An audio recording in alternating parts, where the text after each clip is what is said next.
How's it going, everybody? So this is my submission for the Samurai Challenge. This is part of the YouTube Knife Makers Challenge where we're doing samurai inspired weapons, where it could be a sword, it could be a spear, it could be several different types of things, and I chose to make a sword, and this is the video showing how I made that.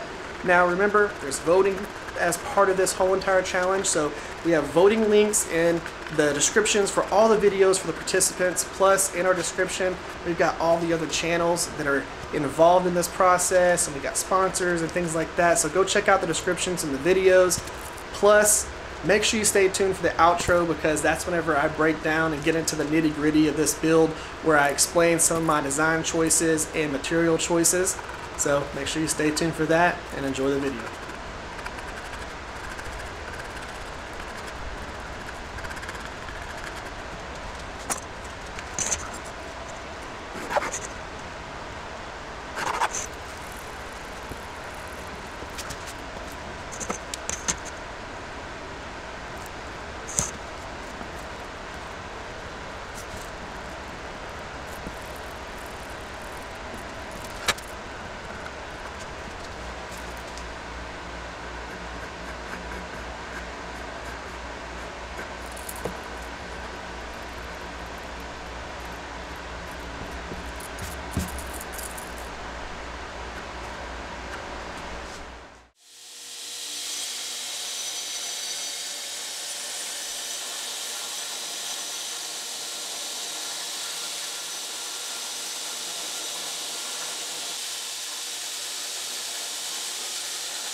Well guys, I'm really happy that I decided to go ahead and make a sword.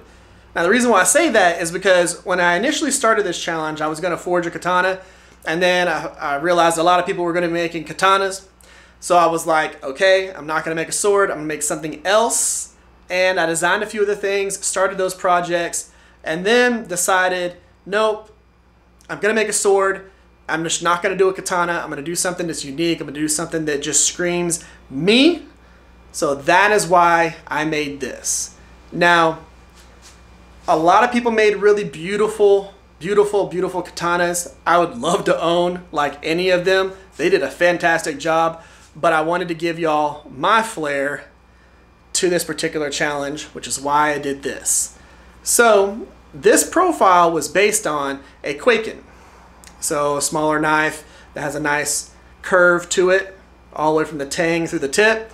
That is what inspired this. So that is why the handle goes from thicker down to narrow. The blade goes from thicker down to a nice tapered tip. I wanted that nice arch all the way through the spine, all the way through the belly, and then I wanted it to have a nice flow. So that's why I did the guard this way. So there wasn't anything poking out either side here. It does its job, it stops your hand, but it's as minimal as possible. So that's why I did that way. Now, when it comes to the materials, one of the other things that I wanted to do was I wanted to utilize things that I already had in the shop.